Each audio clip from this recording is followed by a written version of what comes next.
So we have here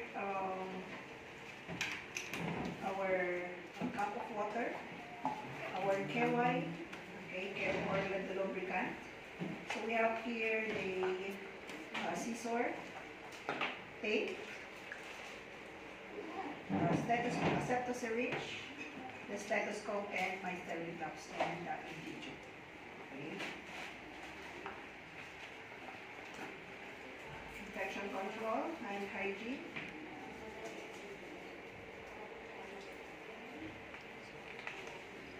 Okay. So before we insert, since as ordered by the doctor, i-feed natin yung patient after we insert the tube. Okay? So, naka-prepare na yung, kunwari ito yung kanyang OF. Okay? Yung kanyang gamot na i-powder natin. Ilagay natin yung gamot dito. Okay? And then, yung water to let the patient sip. Kailang pag unconscious ang patient, at saka NPO ang patient, hindi naman tayo pwedeng magpasip ng water. Ano lang ang insak natin kung nakaka-follow naman ang pasyente ng instruction, swallow lang. Until huwag kayo man. Without the use of water. Okay? Yan. Natin kung okay ba itong sterile touch natin.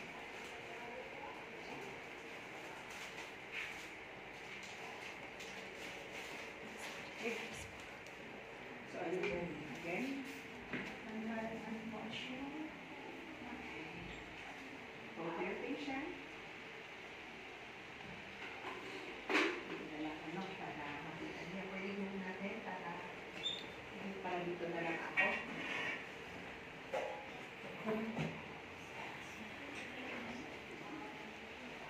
Anak mo na rin.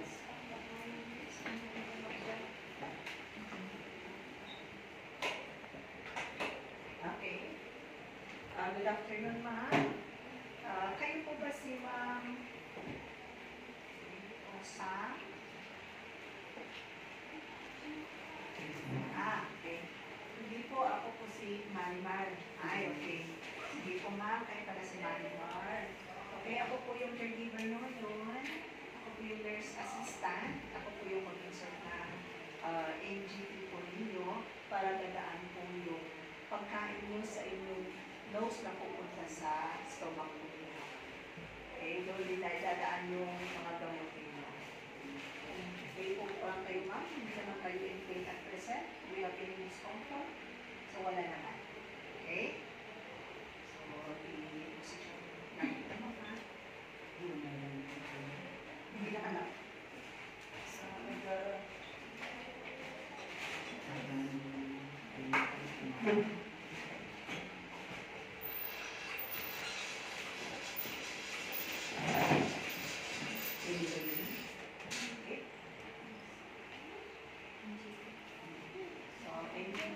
So, face towel. Diba towel, masyado naman na lang itong kwan. Pagkas dito sa kanya. Diba yung dami na kinuha nyo?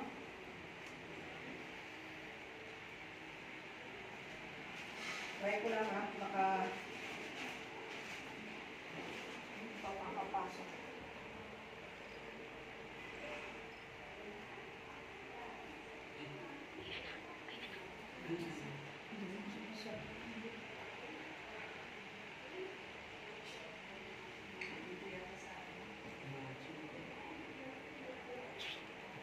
Damihan ko na lang ako. Damihan na lang natin ng lubricant. Okay. Ito natin yung water. Meron ng water dito. May asepto. Ay, asepto. Yan, asepto and my stethoscope.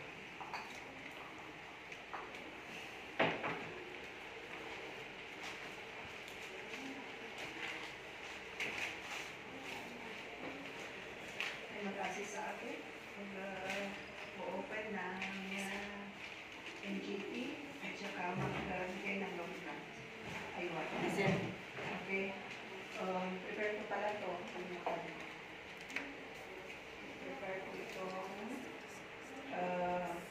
plaster niya.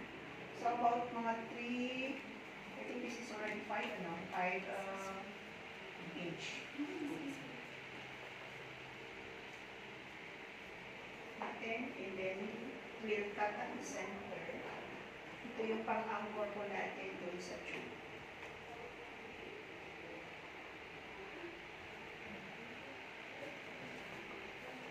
Huwag niyong ikat lahat, mag-iwan kayo ng at least 1 inch. Wala tayong specific na plaster sana for the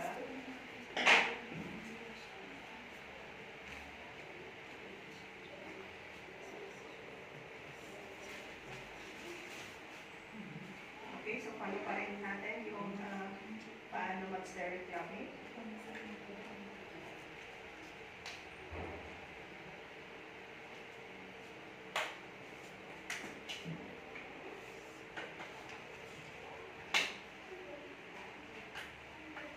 Sino makasi sa akin?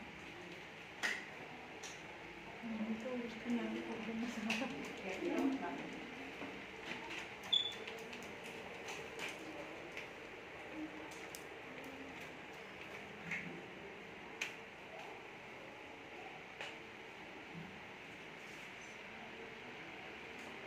Okay, ma'am, magkakag-gilmol kayo, kakag-gilmol kayo. Ada talaga tayo mga ma-feel na mayat, medyo paano ano lang kayo pag-implement. Okay, yung tube.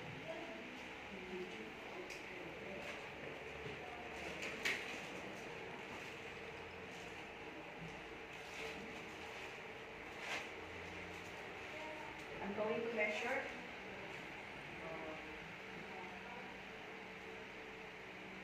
Gawin mo naman ito straight instead of unlike IFC na kailangan straight. Okay, from the tip of the nose, isalip natin. And then to the earlobe. Earlobe. Earlobe. Earlobe to the side fold. Sa side fold process. Okay, so wala po akong marker since meron namang marker na itong tube. Okay, so 60. Okay.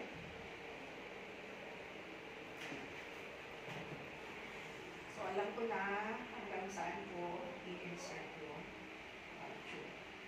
Okay, can I move to that side? Okay, kasi kasi pag iba dito, mahirapan ako. Mas better na kahit dito ako mag-insert ng nose ring, dyan ako banda. Okay? I-offer na po natin yung banda. Okay? Huwag mong i-touch.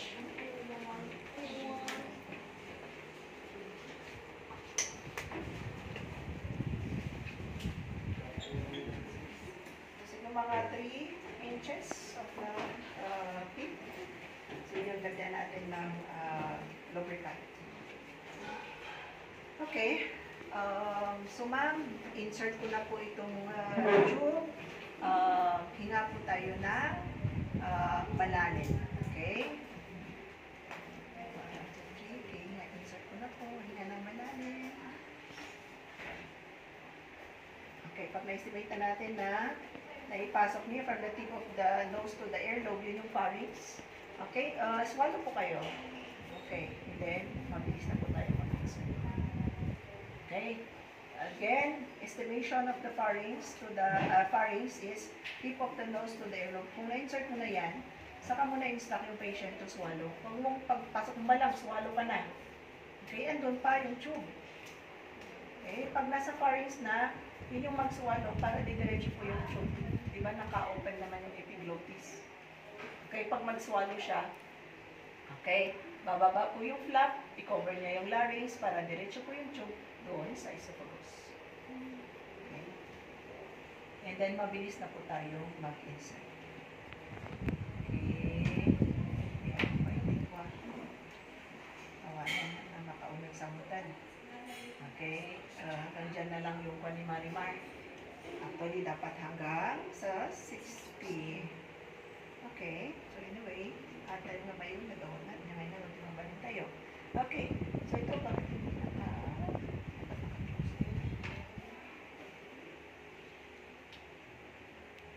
okay, so since gusto kong i-check kung talagang nasa stomach bago ko i-tape. Okay, sabi ko ito yung king. Nag-checking ka. Ayan. Kasi, pakipas mo pa yung asepto. Kasi, okay, alisin natin yung top cover. Ilagay natin yung nozzle ng asepto. Okay. And then, ito na yung gamit ko ng stethoscope. Okay. Check po kung pag mag-introduce ako ng hangin, may naririnig ako sa stomach.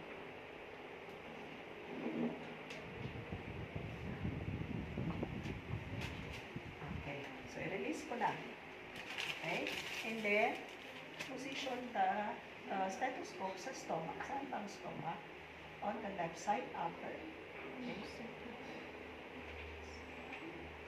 Okay, so mag-press po tayo ng hangin. Okay, so mayroon akong sound na naririnig. Okay, so it means na nasa stomach ang tube. Another way of checking. Okay, so keep nyo pa rin ha. Okay, ngayon is I'm going to remove the bulb. Okay, ngayon is i-press ko kasi mag-aspirate ako ng gastric content. Okay, isa-suction po yung gastric content niya. Okay, so yan. Press ko yan. And then, i-release ko ito. And then, I will lower down this one. And then, release mo ito. Babalik yung, ayan. Nag-aspirate na siya ng gastric content. So, meron kang aspirate. Ibig sabihin, intact siya sa stomach. Okay? So, I'm going to push again the, kasi sayang kasi yung na-aspirate natin. I-push back natin.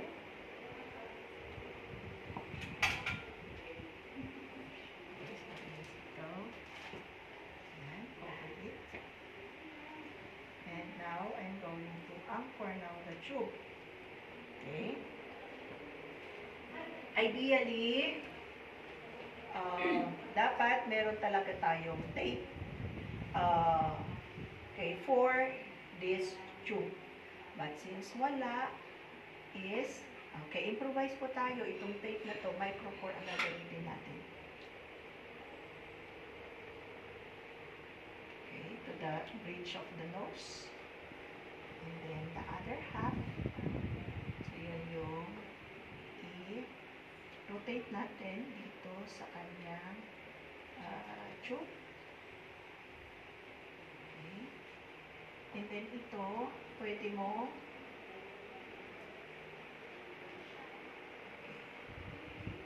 so maganda pag-alisin natin yung never mind.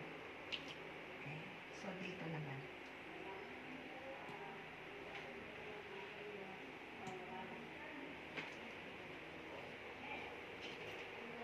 Okay. And this one, yun yung pang-top natin dito. Kung masyadong malaki, baka maduling o mahaba, baka maduling yung t-shirt natin. Okay, and this, usually nalalagay dyan, diba? Okay, or tinitape dito sa kanyang damit, sa kanyang gown. Okay, so now is, na-assess na po natin na intact po yung tube sa kanyang stomach. So as ordered, can I have that water? As ordered, we are now going to feed the patient. So, nadagdag na po natin yung gamot na na-pound natin. Saan po natin ito? Okay, so about 100 cc. Hindi ko mahanap yung measuring cup doon sa Anyway, dito, kung wala po tayong measuring cup, okay, meron tayong marker dyan sa asepto. Okay? So, yan is 10, 20, 30, 40, 50, 60. Yan, 60. Ano bang 70? 70 aja niya. Ano niya? Hanggang 60 lang. Diyan, marker na. Okay. So, again, i-kink tayo before natin na ilagay. Kasi kung ganyan, naka-open na ita, tapos inkastoy mo, hangin po yung pumapasok dyan. So, always kink before you place the nozzle of the aseptic syringe. Okay. Hindi na ako nag-check kasi naka-check na ako. Ka-insert ko lang. Okay. So, ngayon, water. So, ito yung OF niya. Okay. Mag-flush po ako ng 30 cc. So, yan yung 30 cc. Okay. And then, release through gravity. Okay. The higher, the faster the movement of the, okay, yung fluid. Okay. Kink ulit. Okay. And then, ito na yung OF niya. Okay. 60. Bago tayong measuring cup, kaya, okay.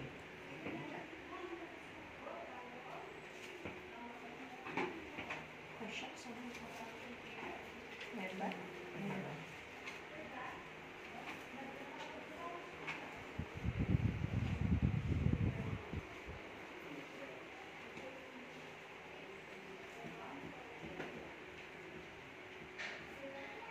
So, bilis ba pag ano, the higher? Diba? So, yan, naubos na. Kink ulit natin. Huwag natin hayaan na hanggang dyan, hangin na yung ito.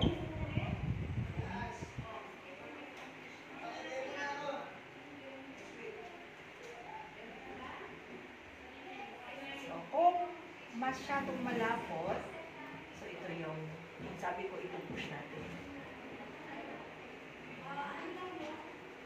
Push natin.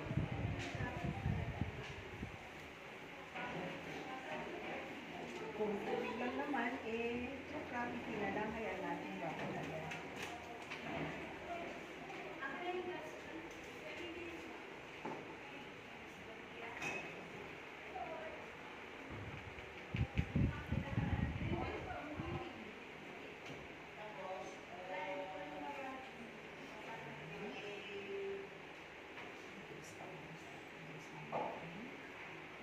Ayan po, F.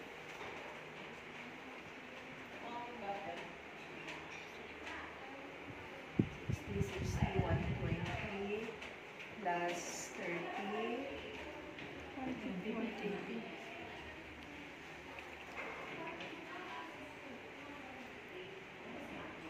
Tapos mag-flush pa tayo ng another 50 cc. 50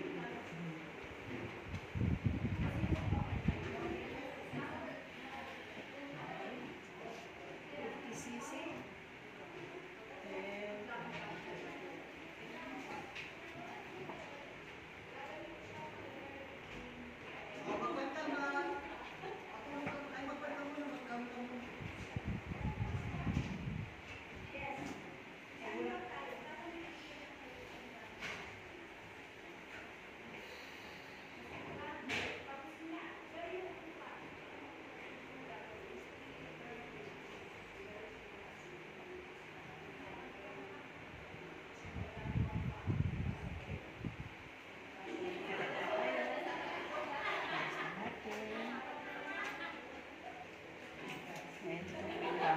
Tawon na ilagay natin dyan.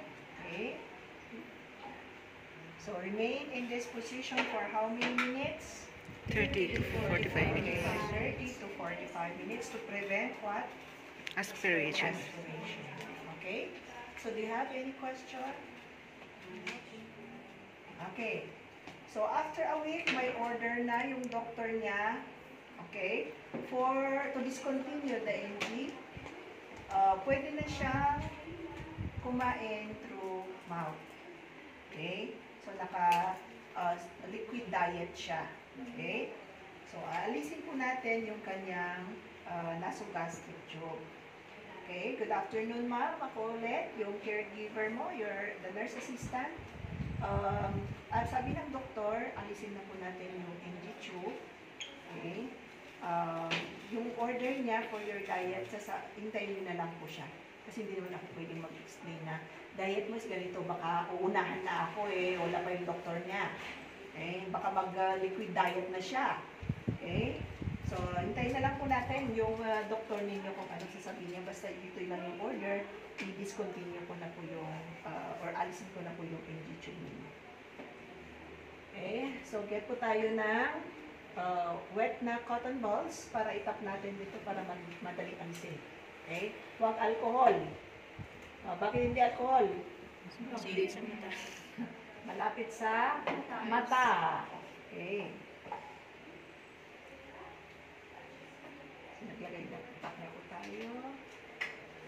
So now, discontinue or remove the nasogastric tube. So ito is naka-close naman po yan. Kaya kahit hugutin po, yung naiiwan dito na na water, hindi naman siya pupunta sa lungs niya. Unless naka-open yan, para sigurado po tayo na any fluid will not go to the lungs, i-kink na lang po natin. Yan. Okay? So, ma'am, hinga po sa bunganga. Okay? Alisin ko na po itong tube. Okay? Ilagay na natin sa any plastic and then discard. Okay? So, may question kayo? Okay, so yan po. Nasogastric tube, insertion, feeding, and this removal.